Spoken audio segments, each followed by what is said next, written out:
السلام علیکم ورحمۃ اللہ وبرکاتہ۔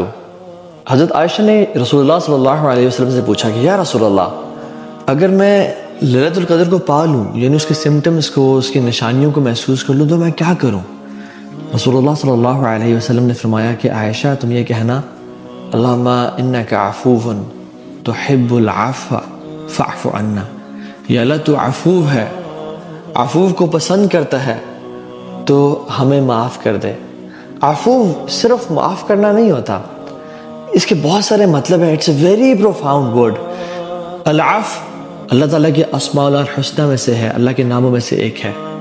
اس کا ایک مطلب ہے بہت معاف کرنے والا، اس کا ایک مطلب ہے بہت بخشنے والا، ایک ہے درگزر سے کام لینے والا، ایک ہے حق سے زیادہ دینے والا، ایک ہے گناہوں کے نشانات کو جڑ سے مٹا دینے والا، ایک اور مطلب ہے بڑھانے والا، برکت دینے والا، اور اس کا ایک اور مطلب ہے مانگے بغیر دینے والا۔ یعنی انسان مانگتا نہیں ہے مگر وہ مانگے بغیر دے دیتا ہے۔ یہ اللہ کا نام عفو ہے۔ میں مثال کے طور پہ ضرورت سے زیادہ دینے والا کیسے؟ قرآن میں آتا ہے کہ وہ پوچھتے ہیں کہ کیا خرچ کریں؟ قل العفو، جو کچھ ضرورت سے زیادہ ہے وہ خرچ کرو۔ ضرورت سے زیادہ اللہ تعالیٰ گناہوں کو معاف کر دیتا ہے۔ ضرورت سے زیادہ رحمان و رحیم ہے۔ نرش کرنا، بڑھانا، حدیث میں آتا ہے اعف اللحا، اپنی داڑھی کو خوب بڑھاؤ۔ عفا نبت الشجر، کہ درخت اور پودے بڑھ گئے۔ انسان کی نشو و نما کرنا، اللہ تعالیٰ کی العفو کا معنی ہے۔ اپنے جائز حق چھوڑ دینا، اللہ تعالیٰ کا ہم پہ حق تھا کہ ہم اس کی عبادات کریں اور گناہ نہ کریں، لیکن ہم سے گناہ ہو جاتے ہیں، ہم رمضان کے علاوہ گناہ کرتے، رمضان میں بھی گناہ کر دیتے ہیں۔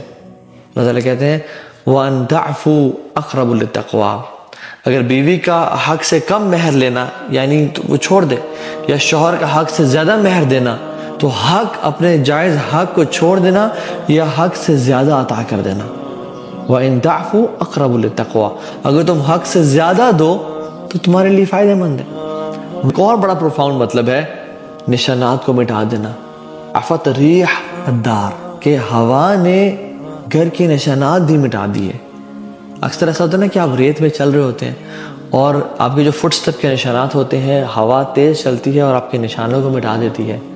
تو اللہ تعالیٰ کا جو نام ہے نا، اللہم انک عفو، یا اللہ تو عفو ہے، تو نشو و نما کرنے والا ہے، تو نرش کرنے والا ہے، تو گناہوں کو نشانات سے مٹا دینے والا ہے، تو بے حد حساب کتاب دینے والا ہے، تو مانگے بغیر معاف کرنے والا ہے، تحب العفو، تو معافی کو پسند کرتا ہے۔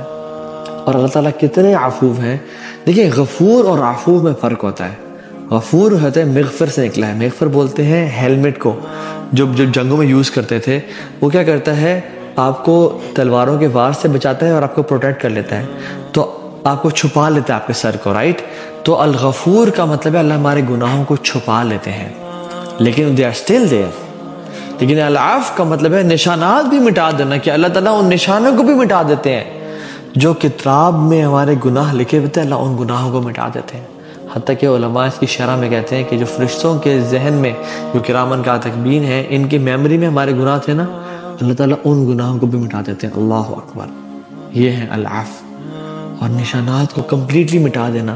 کچھ گناہ ہوتے ہیں اللہ تعالیٰ ان کو معاف کر دیتے ہیں، لیکن ان کے کانسیکوینسز ہم اللہ تعالیٰ پسند کرتے ہیں معاف کرنا۔ تو جب سجدوں میں جائیں نا تو کثرت سے پڑھیں تحب العفو تحب العفو تحب العفو، اللہ تو معاف کرنا پسند کرتا ہے، تو محبت کرتا ہے معاف کرنے سے۔ فاعف عنا، یار ہم سب کو معاف کر دے۔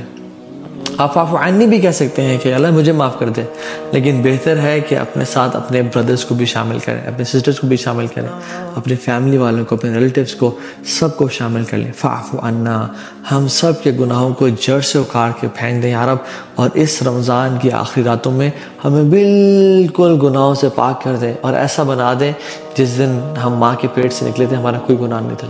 اللہم انک عفو تحب العفو فاعف عنا۔ اس دعا کے اصل مطلب کو سمجھ کے پڑھیں، تبھی اس کا فائدہ ہوگا انشاءاللہ۔ السلام علیکم ورحمۃ اللہ وبرکاتہ۔